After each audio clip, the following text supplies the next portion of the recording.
The sun dipped low on the horizon, casting long shadows across the desolate plains of western Arizona, as Cassie Reeves clutched her swollen belly, the conductor's stern face looming over her like a harbinger of doom. At 7 months pregnant with nowhere to go, the 22-year-old widow found herself in the most desperate situation of her life on this sweltering August day in 1885. "No ticket means no ride, madam." The conductor's voice cut through the rhythmic chugging of the train. His weathered face showed no sympathy as he gripped Cassie's arm, leading her toward the exit while the train slowed to a maintenance stop in the middle of nowhere. "Rules are rules. Please," Cassie begged, her throat tight with unshed tears. "I lost everything in Santa Fe. My husband's been dead 3 months. I'm trying to reach my cousin in Flagstaff." She fumbled in her pocket, pulling out a handful of coins. "This is all I have. Please, for the baby." The conductor's face hardened as he pocketed her meager offering. "Not even half fare, off you go." The few passengers in the third-class car averted their eyes, all except one. A tall figure rose from his seat at the back of the car, his spurs jingling with each deliberate step.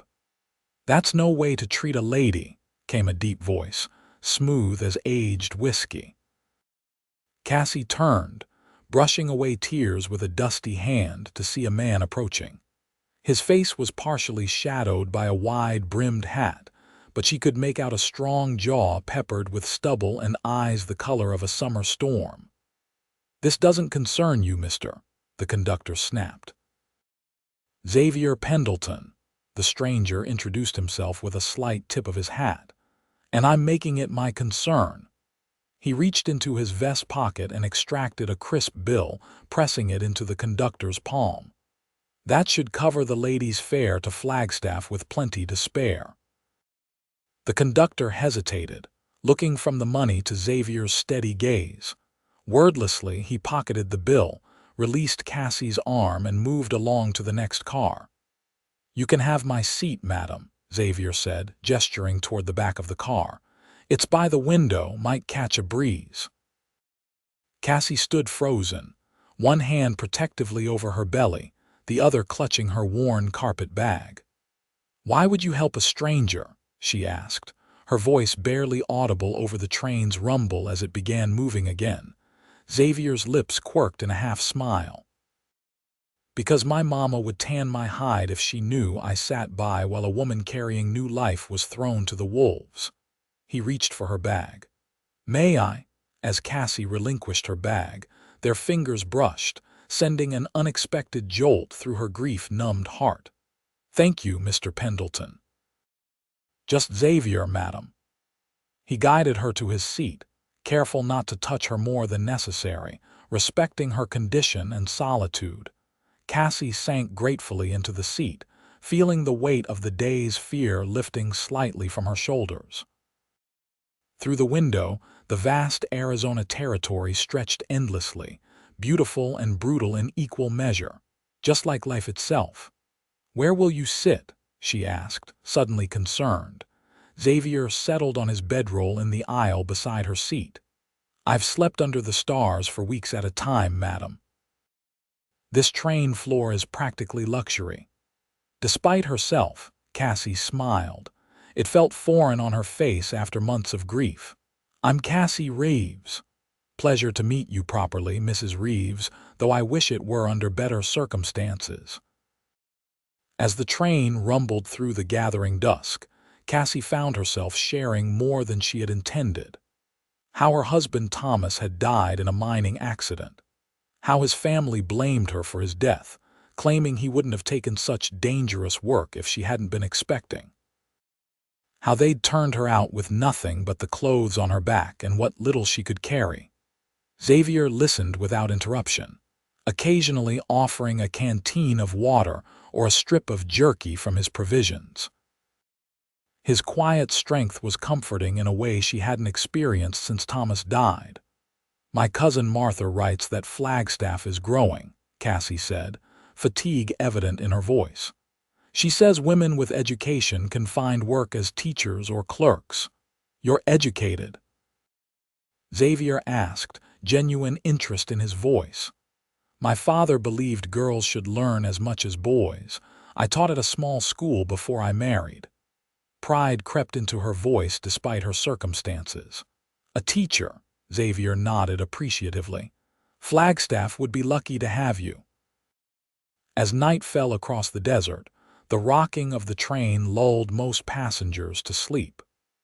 Xavier remained vigilant, his back against the seat where Cassie had finally succumbed to exhaustion. He watched the moonlight illuminate her face, the gentle curve of her cheek, the protective way her hands cradled her unborn child even in sleep. Something protective stirred in him. He'd spent 5 years driving cattle across these territories, moving from ranch to ranch, never staying anywhere long enough to form attachments. Yet something about this woman's quiet courage touched him deeply. The train whistle pierced the night as they approached a water stop. Xavier stood, stretching his tall frame, and made his way to the rear platform for some fresh air. The night air was cool against his face, stars brilliantly clear in the vast desert sky. Beautiful, isn't it?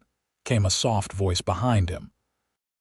He turned to find Cassie standing in the doorway, one hand bracing herself against the frame.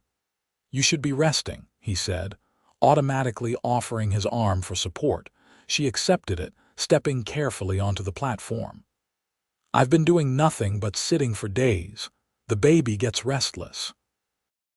She gazed up at the star-filled sky. Thomas used to say that heaven looks down on us through those stars. Xavier followed her gaze upward. My father said something similar, that each star is the soul of someone watching over us. He hesitated. I lost him 3 years ago. I'm sorry, she said simply, understanding in her voice. They stood in companionable silence until the train whistle signaled departure was imminent. Xavier helped Cassie back inside, his hand lingering on her elbow a moment longer than necessary. Morning brought with it the vastness of the northern Arizona landscape, red rock formations rising majestically against the clear blue sky. Cassie awoke to find a fresh canteen of water and a cloth-wrapped package beside her. The station master at the water stop was selling breakfast, Xavier explained when he noticed her curious gaze. Nothing fancy, just biscuits and some preserves. You've already been too kind, Cassie protested, even as her stomach growled audibly. Xavier smiled, a genuine smile that reached his eyes.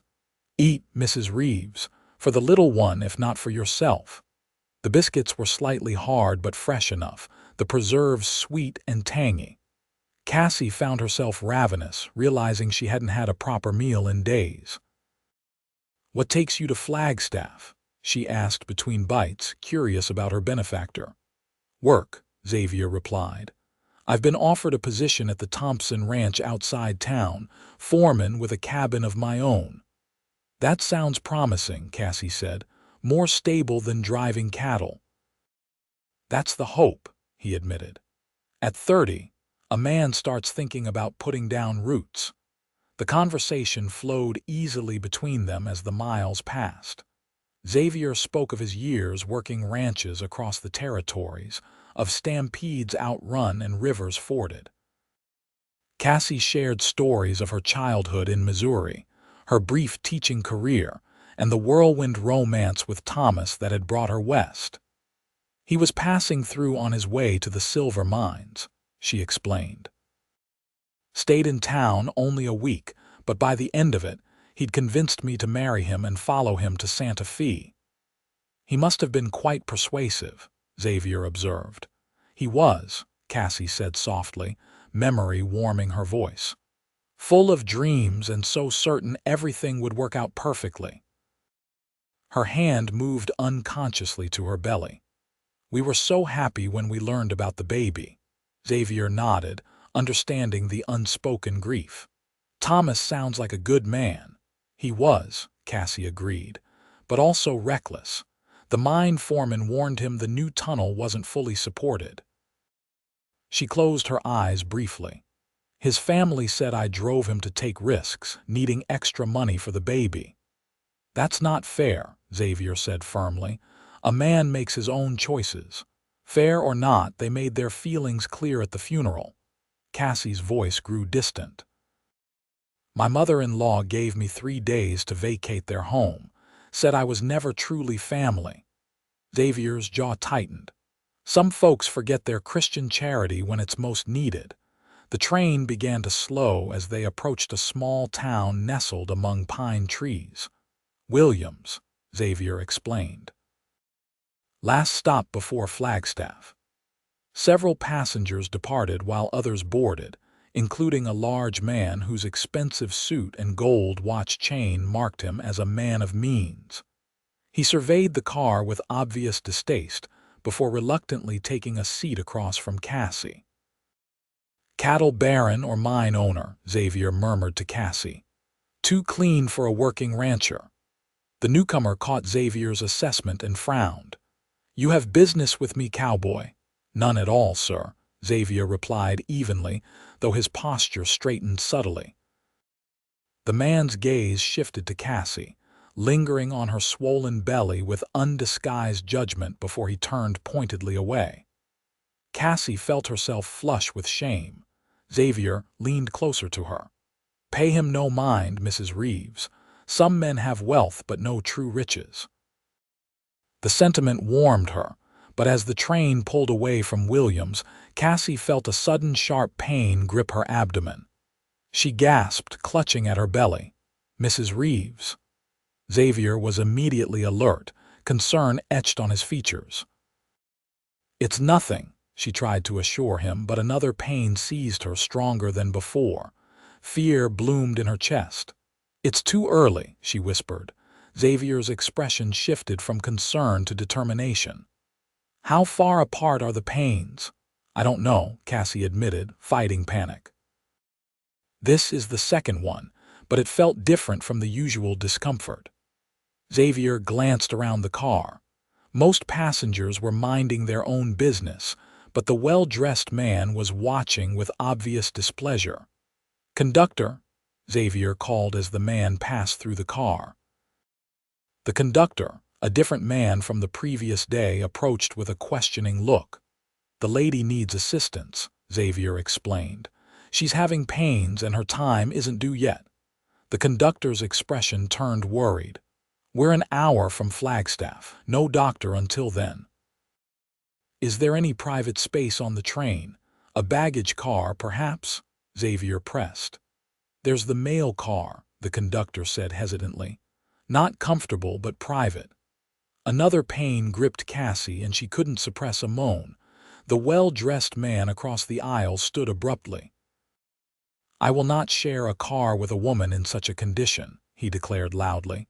It's indecent. Xavier stood to his full height, eyes narrowing. What's indecent is your lack of compassion, sir.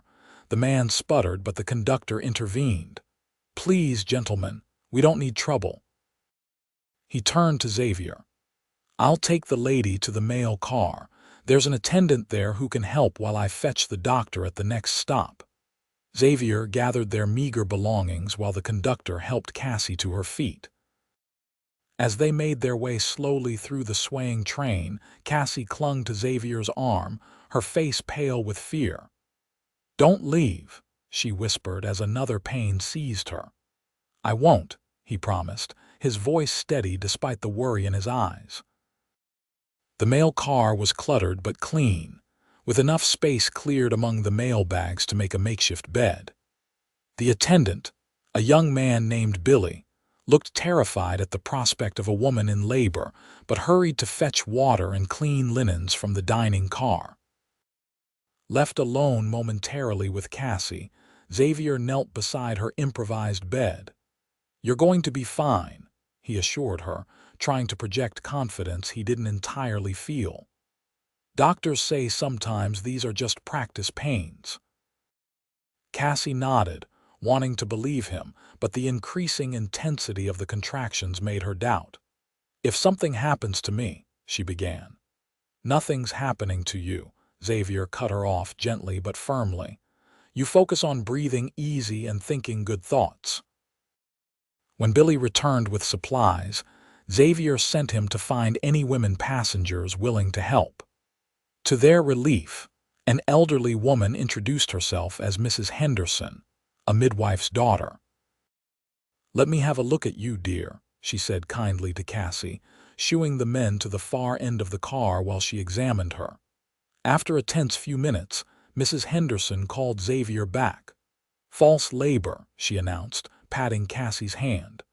"Brought on by stress and travel, I'd wager. The pain should ease if she rests properly." Relief flooded Xavier's face. "You're certain as anyone can be without a doctor," Mrs. Henderson replied. "I've seen enough births to know the difference. This little one isn't ready to meet the world just yet." Cassie began to cry softly, emotional from the fear and subsequent relief. Xavier hesitantly took her hand, his calloused thumb brushing gently over her knuckles. "See, everything will be fine," he said softly. Mrs. Henderson watched the exchange with knowing eyes. "I'll stay with her until we reach Flagstaff," she offered. "You look like you could use some air, young man." Xavier nodded gratefully, stepping out onto the small platform between cars. The wind whipped at his hat and he removed it, letting the cool air clear his head. The minutes of uncertainty had affected him more deeply than he'd expected. The thought of Cassie facing childbirth alone on a train, or worse, losing her or the baby, had gripped him with a fear he hadn't experienced since his father's final illness. When he returned to the mail car, Cassie was sleeping peacefully, her breathing even, one hand resting protectively on her belly. Mrs. Henderson sat nearby, knitting from a small bag she'd produced from her pocket. "She'll be all right," the older woman assured him quietly. "But she needs rest and proper care, not to be jostled about on trains." "Her cousin will look after her in Flagstaff," Xavier said. Mrs. Henderson gave him a penetrating look. "And you? What's your interest in this young widow's welfare, Mr. Pendleton?" Xavier shifted uncomfortably. "Just being neighborly, madam." The woman hummed skeptically. "In my 70 years, I've observed that men don't typically give up their train seats and keep vigil for mere neighborliness." Xavier had no response to that, his own feelings too new and confused to articulate. Cassie stirred, her eyes fluttering open. Seeing Xavier, she smiled weakly.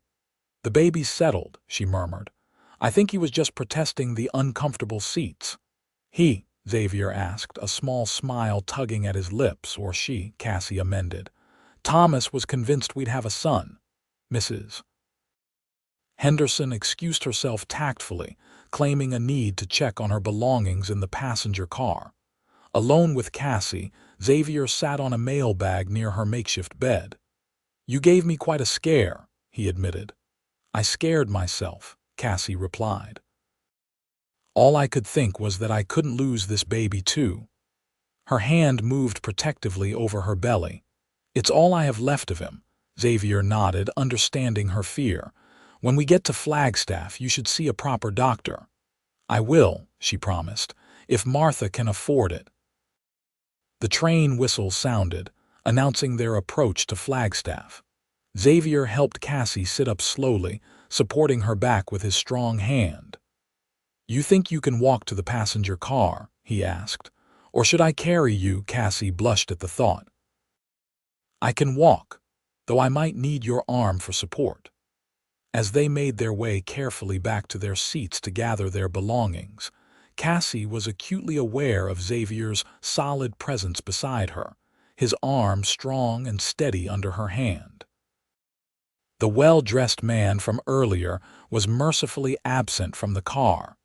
The train pulled into Flagstaff station with a screech of brakes and billowing steam.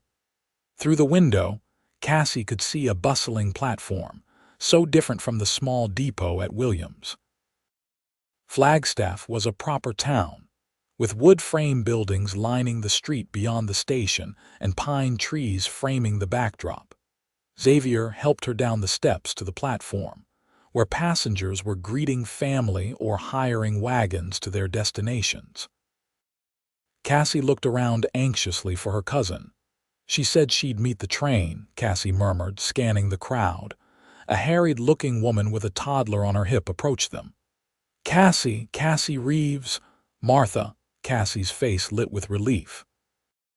The women embraced awkwardly, the toddler squirming between them.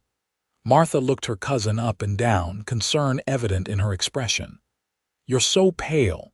Was the journey terrible?" Martha asked, then noticed Xavier standing respectfully to the side. "And who's this?"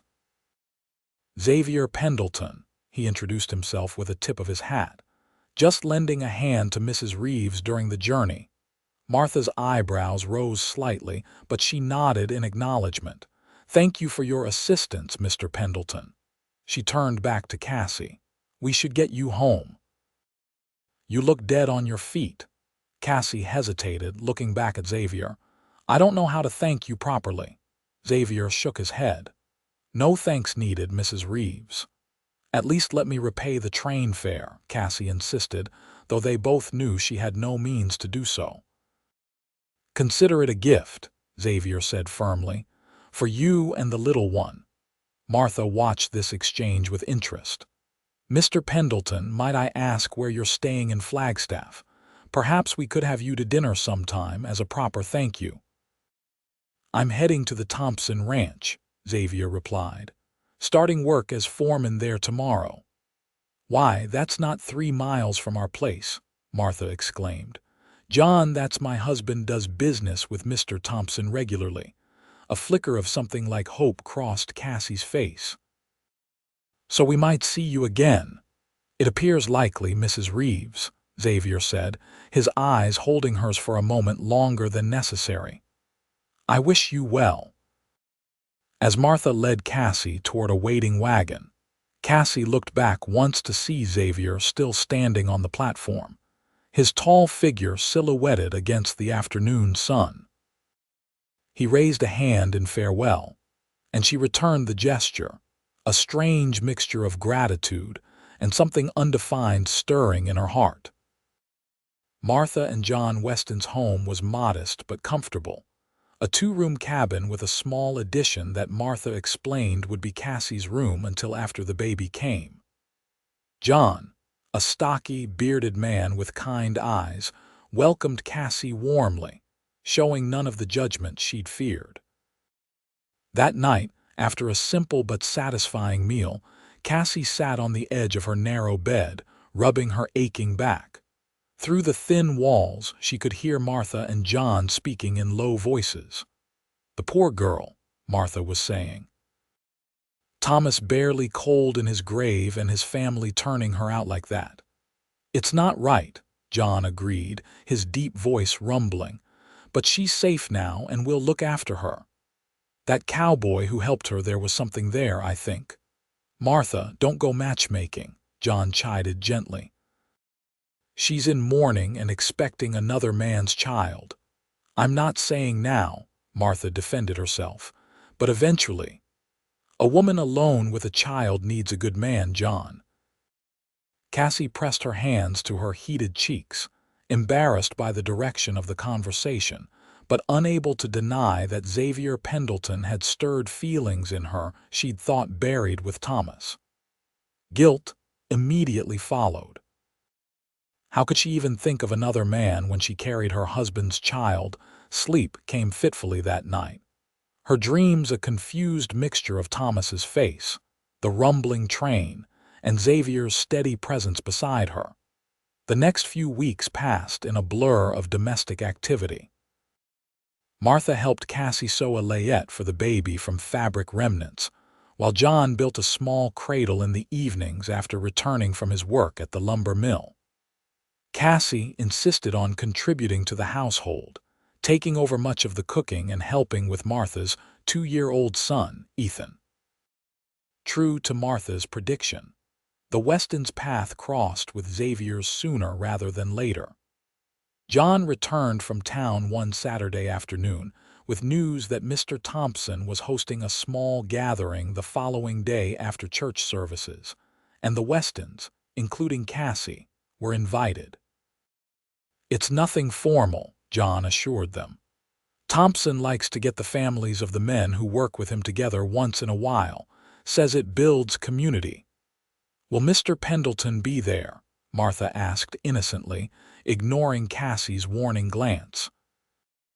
"I expect so, being the new foreman," John replied, oblivious to the undercurrents.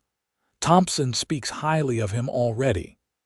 Cassie found herself unusually concerned with her appearance the next morning as she dressed for church. Her condition limited her options to the two dresses Martha had altered for her, but she took extra care with her hair, pinning the honey-brown locks into a neat arrangement at the nape of her neck. Martha noticed, but tactfully said nothing, merely helping with the buttons at the back of Cassie's blue calico dress. The small church was filled to capacity when they arrived, the congregation a mix of town folk, ranch workers, and a few Native Americans from the nearby reservation. Cassie felt eyes on her as John led them to a pew, her condition impossible to disguise. She held her head high, remembering Xavier's words about dignity. She spotted him 3 rows ahead, his broad shoulders unmistakable even in his Sunday best. As if sensing her gaze, he turned slightly, catching her eye. He nodded in acknowledgement, a small smile warming his features. After the service, as the congregation spilled into the churchyard, Xavier made his way to their small group. He greeted John with a firm handshake before turning to Cassie. "Mrs. Reeves," he said, removing his hat, "you're looking well. Flagstaff agrees with you." "Thank you, Mr. Pendleton," Cassie replied, absurdly pleased by the observation. "How are you finding your position at the Thompson Ranch?" "Challenging but satisfying," he answered. "Mr. Thompson runs a tight operation." John joined their conversation, discussing cattle prices and the coming winter, while Martha drew Cassie aside under the pretense of adjusting Ethan's collar. "He can't take his eyes off you," Martha whispered conspiratorially. "Don't be ridiculous," Cassie protested, though she couldn't help a quick glance in Xavier's direction, only to find his gaze indeed on her. "He's just being polite." "Polite doesn't make a man look at a woman like that," Martha insisted with a knowing smile. "Will you be all right if we ride to the Thompson place with the Millers?" John promised to help Samuel with his wagon wheel. "Of course," Cassie replied, confused by the sudden change of subject. "Good, because Mr. Pendleton has offered to drive you in his buggy," Martha announced triumphantly. "Said it would be more comfortable for your condition than our wagon." Before Cassie could protest, Martha had returned to the men, confirming the arrangement with a satisfied smile. Xavier appeared at Cassie's side moments later. "I hope I haven't presumed too much," he said, a hint of uncertainty in his voice. "I thought a spring buggy might be easier on your back than their farm wagon." The thoughtfulness of the gesture touched Cassie deeply. "That's very kind of you." The Thompson Ranch was impressive. The main house a large 2-story structure with a wide porch and gleaming windows. Smaller buildings dotted the property: bunkhouse, barn, cookhouse, and what Cassie assumed must be Xavier's cabin, set slightly apart near a stand of pines. The gathering was larger than Cassie had expected, with at least 30 people milling about the yard or seated at long tables set up under a canvas awning. Mrs. Thompson, a plump, energetic woman in her 50s, greeted each arrival personally, including Cassie. "Mrs. Reeves." "Martha's told me all about you," she said warmly. "You must be so tired carrying in this heat. Come, I've saved a comfortable chair in the shade for you." Cassie was touched by the thoughtfulness, having expected more of the judgment she'd faced in Santa Fe. As Mrs. Thompson led her to a cushioned rocking chair under a large cottonwood. Cassie noticed several other pregnant women or mothers with infants among the guests. "When are you due, dear?" Mrs. Thompson asked as Cassie settled into the chair. "November, the doctor says," Cassie replied, "though he thinks it might be earlier given the baby's size." Mrs. Thompson nodded knowingly. "First babies often come early. I've had 5 myself, so I know the signs." She patted Cassie's hand. "You're welcome here anytime. A young widow needs community." The afternoon passed pleasantly, with abundant food, music from a fiddle and banjo duo, and conversation that never strayed into uncomfortable territory. Cassie found herself relaxing, laughing at John's stories and enjoying the simple pleasure of belonging somewhere again. Xavier moved throughout the gathering, his duties as foreman requiring him to speak with various ranch hands and guests, but she often caught him looking in her direction. Late in the afternoon, as the gathering began to disperse, he finally approached her chair. "Would you care for a short walk?" he asked, offering his arm. "There's a view of the mountains from behind the house that's worth seeing." Cassie hesitated, aware of Martha's interested gaze from across the yard, but the genuine warmth in Xavier's eyes decided her. "I'd like that," she said, allowing him to help her from the chair. They walked slowly, Xavier matching his long stride to her shorter, more deliberate steps. The path behind the house led to a small rise, where the San Francisco peaks were indeed spectacular in the late afternoon light. "It's beautiful," Cassie breathed, taking in the vista of mountains against the azure sky. "I thought you might appreciate it," Xavier said. "I find myself looking for beautiful things to share with you." The simple statement, delivered without artifice, sent a flutter through Cassie's heart. She looked up at him, finding his gaze steady on her face. "Mr. Pendleton." "Xavier," he corrected gently. "After everything, I think we can dispense with formalities, don't you?" Cassie nodded, suddenly shy. "Xavier, I don't know what to make of this." She gestured vaguely between them. "I'm still in mourning, still carrying Thomas's child." "I know," Xavier said quietly. "And I would never disrespect that grief or rush you into anything you're not ready for. But I also won't pretend I don't feel something for you, Cassie. Something I've never felt before." The use of her given name, spoken with such tenderness, brought unexpected tears to her eyes. "I feel it too," she admitted, barely above a whisper. "And it frightens me." Xavier took her hand gently, his thumb brushing over her knuckles in a gesture now becoming familiar. "Then we'll take it slowly. Get to know each other properly. All I ask is that you don't close the door on what might be." Cassie looked down at their joined hands, his tan and calloused, hers pale and slender. "I won't," she promised. The moment was interrupted by Martha calling Cassie's name from the yard. It was time to depart. Xavier escorted her back to the gathering, his hand supportive at her elbow. In the weeks that followed, Xavier became a regular visitor at the Weston home. He would appear on Sunday afternoons after church, sometimes bearing small gifts, a jar of honey from the hives at the Thompson ranch, a wooden toy he had whittled for Ethan, fresh trout he had caught in the nearby creek.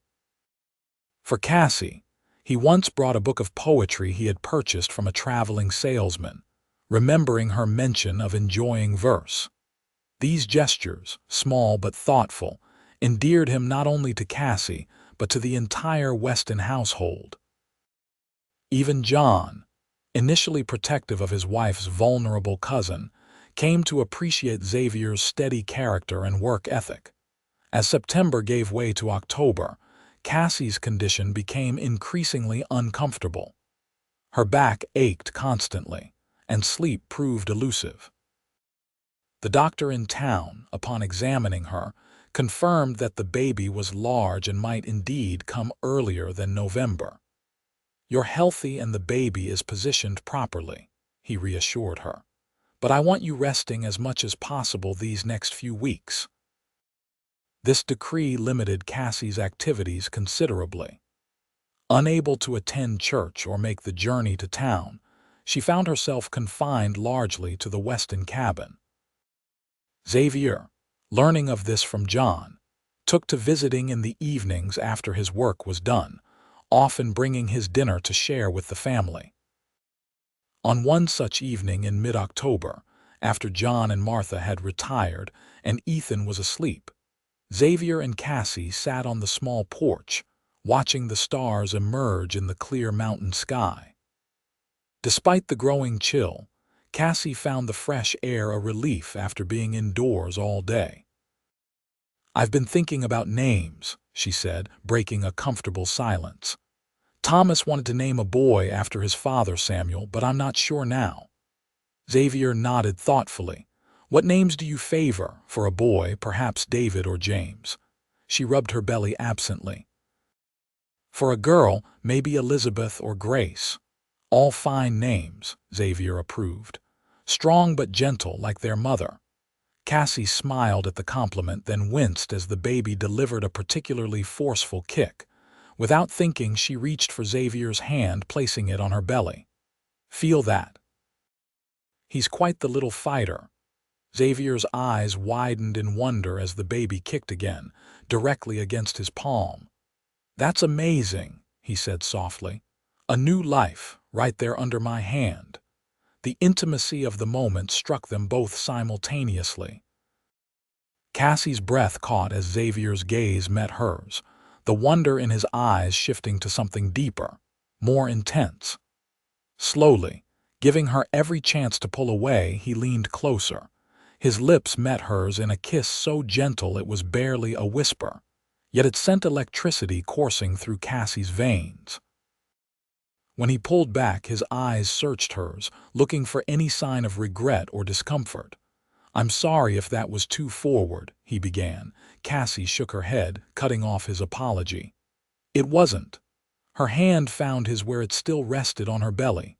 I think Thomas would want me to be happy eventually." Xavier brought her hand to his lips, pressing a kiss to her knuckles. "I want nothing more than your happiness, Cassie. Yours and the little ones." 2 nights later, Cassie woke with a gasp, a familiar pain gripping her abdomen. This time, she knew it was no false alarm. The baby was coming almost 3 weeks early. Martha was at her side within moments, John already pulling on his boots to fetch the doctor from town. As another contraction seized her, Cassie gripped Martha's hand. "Xavier," she gasped. "Can someone tell Xavier?" Martha exchanged a look with John. "It's the middle of the night, Cassie, and the ranch is 3 miles, please," Cassie interrupted, her voice strained but determined. "I want him here." John nodded once, understanding. "I'll stop at the ranch on my way to town." But the doctor comes first. The next hours passed in a blur of pain and focused effort for Cassie. The doctor arrived shortly after dawn, his experienced hands checking the baby's position and Cassie's progress. "Everything's proceeding normally," he assured her. First babies often take their time. By mid-morning, Cassie was exhausted, the contractions coming closer together, but the baby still not making its final journey. Through the haze of pain, she heard the sound of hoofbeats in the yard, followed by a familiar deep voice speaking urgently to John. Moments later, Xavier appeared in the doorway of her room, his face drawn with concern and something that looked remarkably like love. "Cassie," he breathed, moving to her bedside. "John found me breaking horses at the far pasture. I came as soon as I could." She reached for his hand, drawing strength from his solid presence. "You're here now," she managed between breaths. "That's what matters." The doctor, returning from washing his hands, raised an eyebrow at Xavier's presence but said nothing. Martha quietly explained that Xavier was a close friend of the family, and the doctor seemed to accept this, focusing on Cassie's condition. "It won't be long now," he announced after examining her again. "The baby's head is engaged. When I tell you to push, Cassie, I need you to give it everything you have." Xavier made to leave, assuming his presence would be unwelcome for the actual birth, but Cassie's grip on his hand tightened. "Stay," she whispered. "Please." So he stayed, holding her hand, wiping her brow with a cool cloth, murmuring encouragement as she labored to bring her child into the world. When the final moment came, Cassie's cry of effort gave way to the thin wail of a newborn. A boy. The doctor announced triumphantly, lifting the squalling infant for Cassie to see before handing him to Martha for cleaning. Tears streamed down Cassie's face as she collapsed back against the pillows, exhausted but radiant. "A son," she whispered. "Thomas's son." Xavier pressed a kiss to her forehead, his own eyes suspiciously bright. "He's perfect, Cassie, just like his mother." Martha returned moments later with the swaddled infant, placing him gently in Cassie's arms. The tiny face, red and wrinkled but undeniably beautiful, peered up at her with unfocused eyes. A tuft of dark hair, so like Thomas's, adorned his head. "Hello, little one," Cassie whispered, tracing a finger along his cheek. "Welcome to the world." Xavier looked down at mother and child, his heart so full it threatened to burst. In that moment, he knew with absolute certainty that he wanted to spend the rest of his life protecting them both. "What will you name him?" Martha asked softly. Cassie looked up at Xavier, then back to her son. "James," she decided. "James Thomas Reeves." The days following James's birth were a whirlwind of adjustment and learning. The baby proved to have a healthy appetite and strong lungs, making his needs known without hesitation. Cassie, recovering from the birth, was grateful for Martha's experienced help and the doctor's regular visits to check on both mother and child. Xavier returned to his duties at the ranch, but rode over every evening without fail, often bringing supplies from town or fresh food from the ranch kitchen. His devotion was obvious to everyone, including Mr. Thompson, who began to tease his foreman about his frequent absences from the bunkhouse dinner table. "If you're going to spend every evening at the Westons, you might as well move your things closer to town," Thompson joked one morning as they discussed the day's work. Xavier looked up sharply. "Sir?" Thompson's weathered face softened. "Xavier, I've known John Weston for 15 years. His cousin's situation has been the talk of the town, as has your interest in her. I'm not blind." Xavier shifted uncomfortably. "I respect Mrs. Reeves greatly." "As you should," Thompson agreed. "But there's more than respect in the way you look at her, and that's not a criticism, son.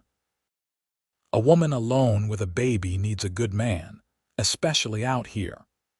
The words echoed Martha's from weeks earlier, striking Xavier with their simple truth. He had been cautious, not wanting to rush Cassie or appear disrespectful to Thomas's memory.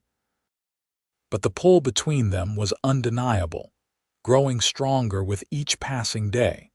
That evening, as James slept peacefully in his cradle and the Westons tactfully retired early, Xavier found himself alone with Cassie by the fireplace. She looked tired but content, her hair loose around her shoulders in a way he found utterly captivating. "You're staring," she observed with a small smile. "You're beautiful," he replied simply. A blush colored her cheeks. "I'm a mess. I haven't properly done my hair in days, and this dress has seen better times." Xavier moved from his chair to kneel before her, taking her hands in his. "Cassie Reeves, you are the most beautiful woman I've ever known, and it has nothing to do with your hair or your dress." Her breath caught at the intensity in his voice. "Xavier, I love you," he said, the words falling from his lips with the weight of absolute truth. "I've loved you since I saw you standing in that train car, dignity intact despite everything. I love your courage, your kindness, your strength. I love the way you care for James, the way you make a room brighter just by being in it." Tears filled Cassie's eyes, but they were tears of joy. "I love you too," she whispered. "I wasn't looking for love again. I thought that part of my life was over. But then there you were, offering your seat to a stranger." Xavier brought one hand to cup her cheek, his thumb brushing away a tear. "I don't want to rush you, and I know James is still so young, but I need you to know that whenever you're ready, I want to make you my wife. I want to be a father to James, to give him my name and my protection." "You already love him," Cassie observed softly. "How could I not? He's part of you." Cassie leaned forward, pressing her forehead to his. "I don't need more time, Xavier. Life out here is too uncertain, too precious to waste. If you're sure, truly sure that you want a widow with another man's child—" "I've never been more certain of anything," Xavier interrupted firmly. "Then yes," Cassie said, her voice steady despite the tears still streaming down her cheeks. "Yes, I will marry you." Their lips met in a kiss that sealed the promise, gentle at first but deepening as they poured their hearts into the connection. When they finally parted, both breathing heavily, Xavier rested his forehead against hers. "I should speak to John," he said, his voice rough with emotion. "Ask for his blessing as the head of your family here." Cassie laughed softly. "Martha will be insufferable. She's been hinting at this for weeks." "Smart woman," Xavier murmured, pressing another quick kiss to Cassie's lips before rising. "I should go. It's late and you need your rest." "Or you could stay," Cassie suggested, then blushed at her own boldness.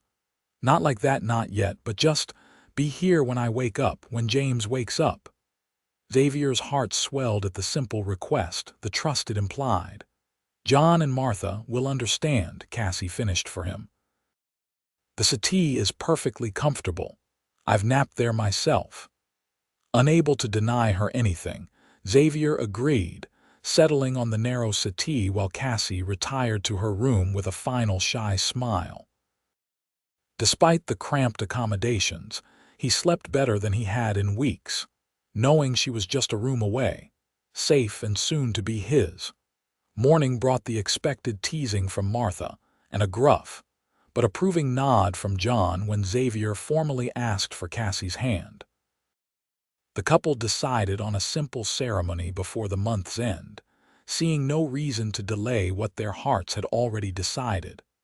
The wedding took place on a crisp November afternoon, the church filled with friends from town and the ranch.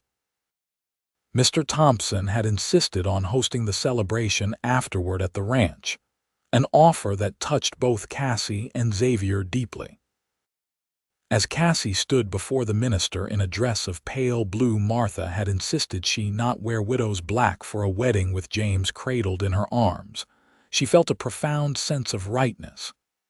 Xavier stood tall beside her, his face solemn but his eyes alight with joy as they spoke their vows. "I now pronounce you husband and wife," the minister declared.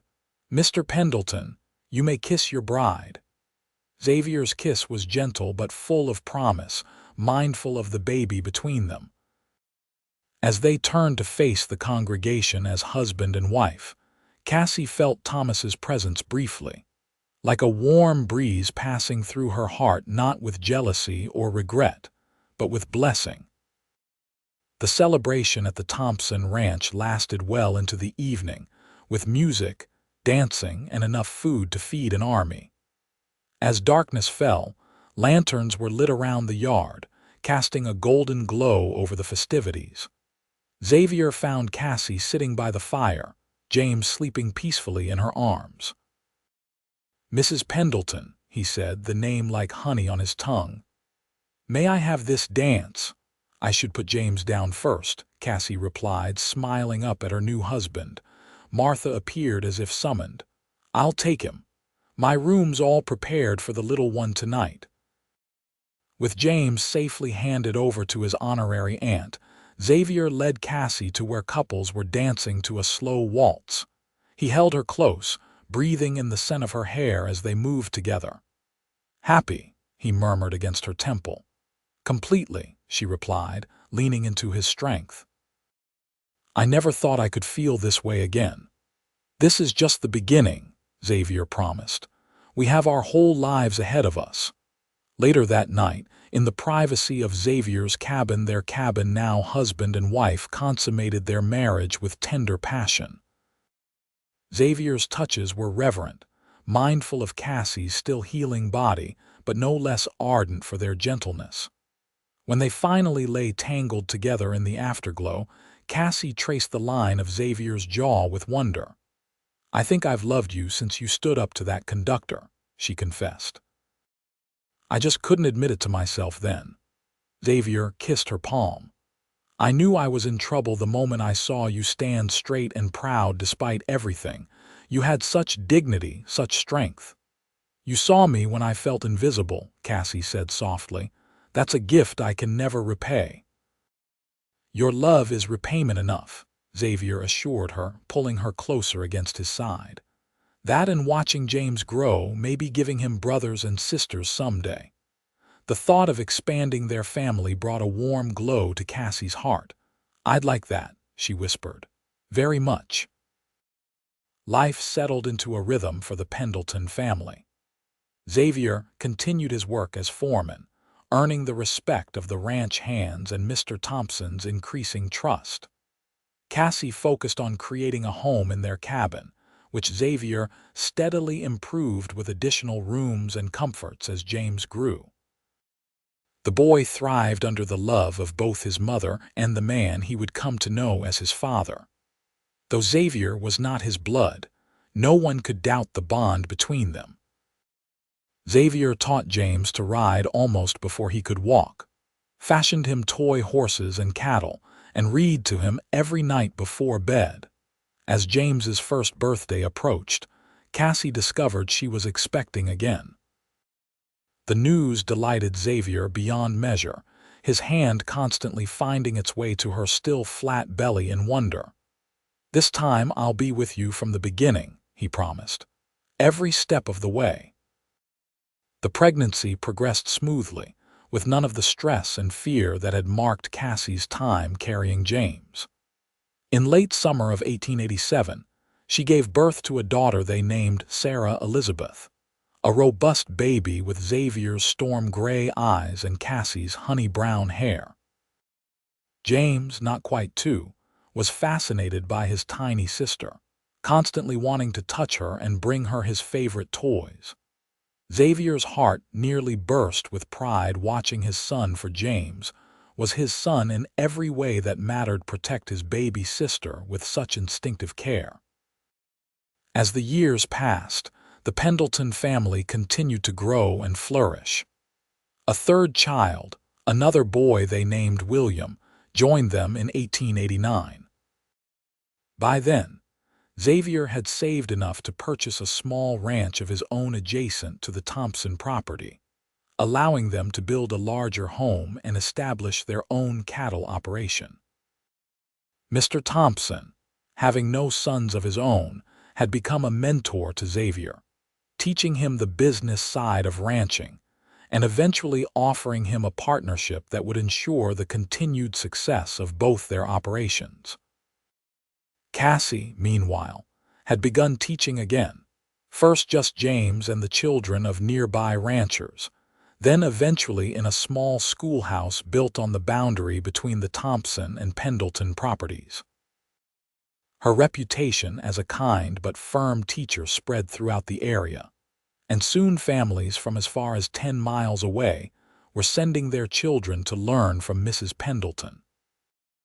In the spring of 1895, a decade after that fateful train journey, Cassie and Xavier sat on the porch of their home, watching their children play in the yard. James, nearly 10 now, was showing 5-year-old William how to throw a lasso, while 8-year-old Sarah supervised with all the authority of an older sister. "You ever think about that day on the train?" Cassie asked, her hand finding Xavier's as it had countless times over the years. "Often," Xavier admitted. "I thank God for that conductor's hard heart." Cassie laughed softly. "That's a strange thing to be thankful for." If he hadn't been so rigid about the rules, I might never have noticed you, might never have offered my seat. Xavier squeezed her hand. One small moment changed everything. For both of us, Cassie agreed, leaning her head against his shoulder. As the sun set behind the mountains, painting the sky in shades of gold and crimson, the Pendleton family gathered for dinner in their comfortable home. Looking around the table at her children's faces, James with Thomas's dark hair, but Xavier's steady gaze, Sarah with her father's determined chin, William with his mother's gentle smile, Cassie felt a wave of gratitude so powerful it brought tears to her eyes.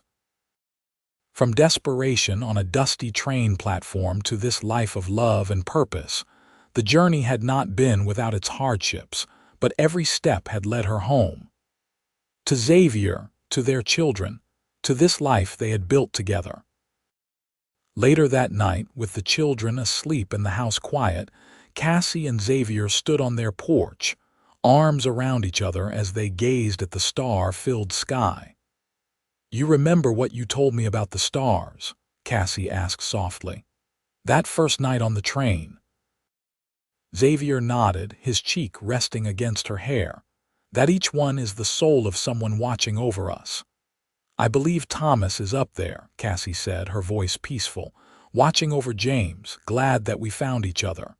Xavier tightened his arms around her. "I believe that too." In the vast Arizona sky, a shooting star traced a brilliant path across the darkness, as if in affirmation.